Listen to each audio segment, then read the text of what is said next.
Oke, bismillahirrahmanirrahim. Assalamualaikum warahmatullahi wabarakatuh. Masih tetap di materi kuliah operasi kimia 3.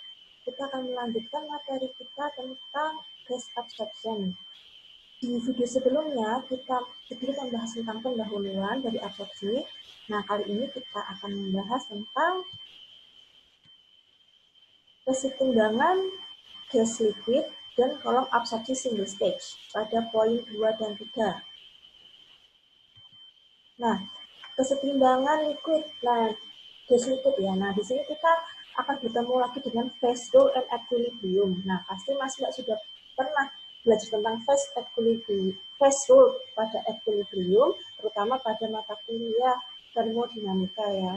Nah, phase rule ini bisa diaplikasikan ketika terjadi suatu kesetimbangan. Dan kesetimbangan ini adalah kesetimbangan single system ya. Nah, ketika kesetimbangan tidak dipengaruhi oleh gravitasi, listrik,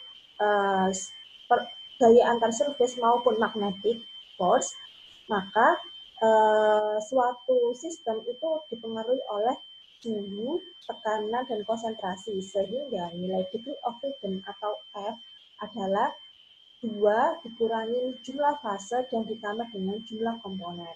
Seperti yang ada di layar Mbak dan Mas ini. Jadi F ini adalah degree of freedom atau jumlah minimum variabel bebas. Nah, jumlah minimum variabel bebas ini harus ditetapkan supaya nantinya kita tahu di sistem tersebut itu kondisinya seperti apa gitu. Nah, contohnya gini.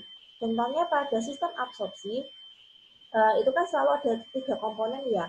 Anggap absorpsi ini adalah air akan mengabsorpsi atau menyerap aseton yang ada di dalam suatu udara atau gas. Nah, berarti degree of freedom sama dengan 2 dikurangi jumlah fase, berarti kedua fasenya akan ada fase gas, ada fase cair. Kemudian ditambah jumlah komponen. Ada berapa komponennya? Ada 3 komponen, yaitu air, udara, dan aseton. Berarti jumlah degree of freedom-nya adalah 3. Nah, 3 ini meliputi apa? Suhu, tekanan, maupun komponen. Nah, jadi variabel bebas ini harus kalian tetapkan dulu. Jadi untuk tahu berapa jumlah nilai aseton yang akan diabsorb gitu kan, itu kalian harus menentukan dulu sistemnya, berapa suhunya, berapa tekanannya, dan berapa nilai fraksi awal dari aseton yang akan diabsorb. Nah, itu harus di-setting dulu supaya kita nanti bisa menghitung berapa ketinggian kolom untuk kolom packed dan untuk kolom tray berapa jumlah tray atau stage-nya, seperti itu. Nah, itu adalah fungsi kita menghitung variabel bebas atau degree of freedom. Nah, biasanya keseimbangan ini terjadi pada sistem tertutup.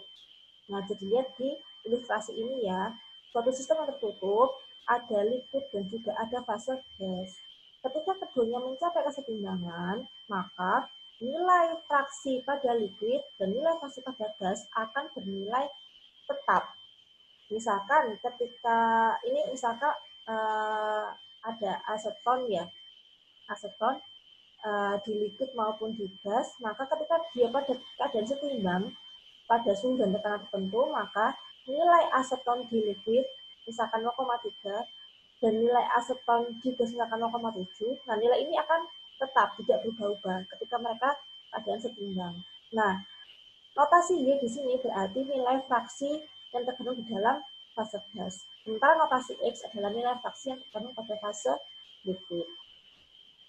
Nah, seperti yang saya utarakan sebelumnya ya, di mana ketika setimbang kondisinya mengalami ketetapan, artinya tidak mengalami perubahan, ya, baik itu suhu, tekanan maupun komposisinya.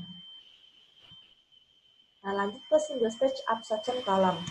Nah, single stage berarti proses absorpsi ini terjadi pada satu kali saja, satu kali kontak.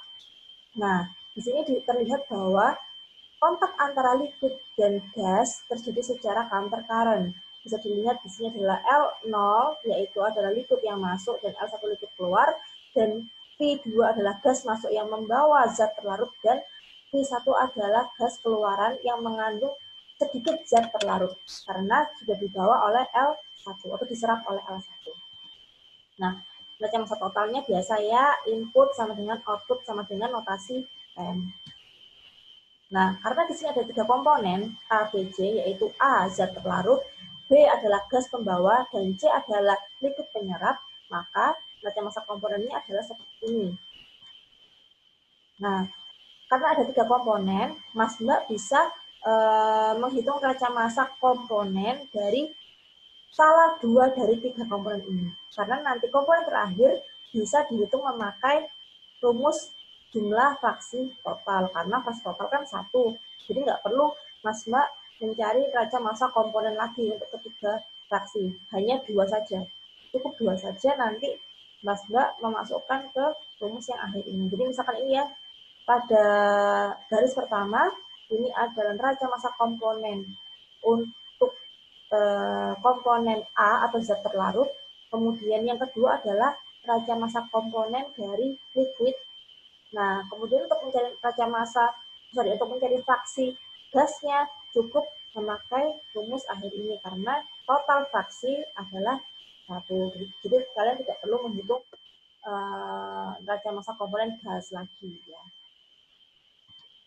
Nah, ini adalah contohnya gas liquid system yang seperti saya sebutkan sebelumnya.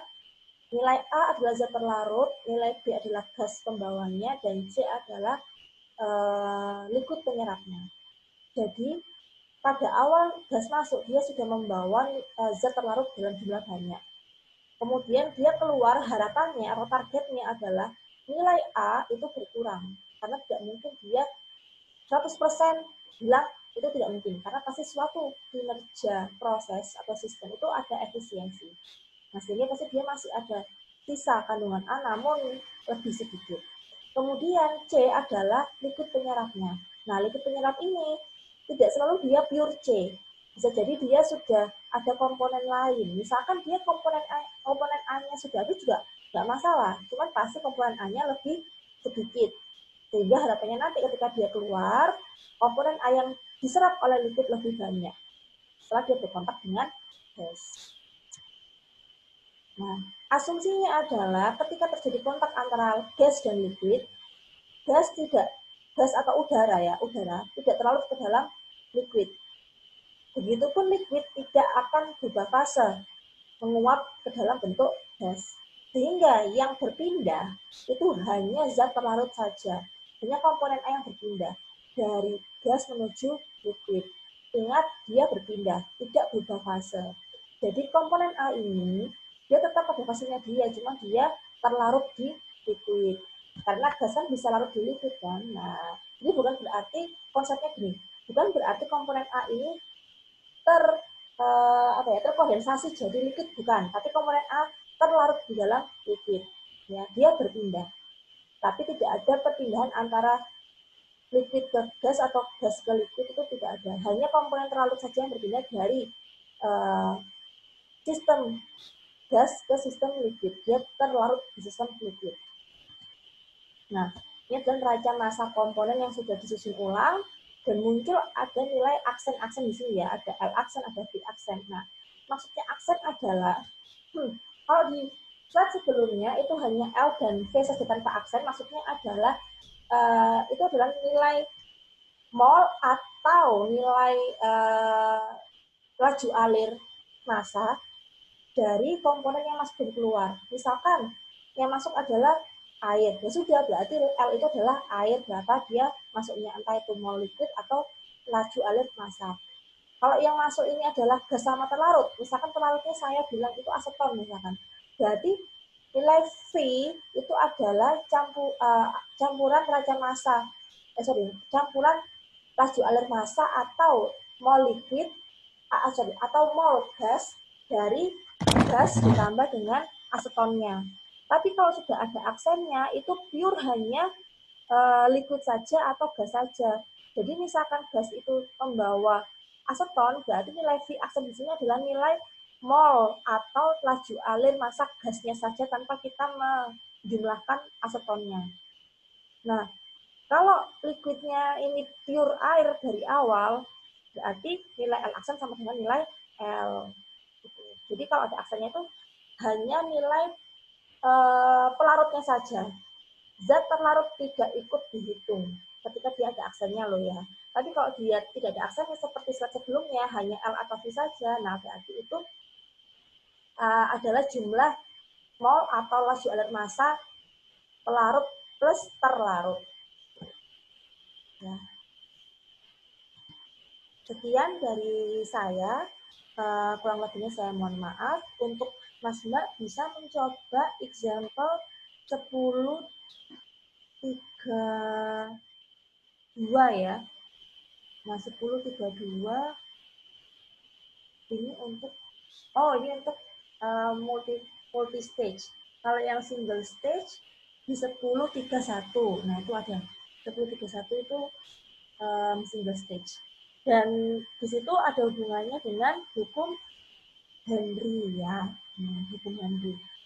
Karena ini komposisi dari suatu zat terlarut di dalam liquid itu hubungannya dengan hukum Henry. Nah, silakan untuk selebihnya Mas Mbak baca di Infopis. Bila saya ada salah, mohon maaf. Assalamualaikum warahmatullahi wabarakatuh.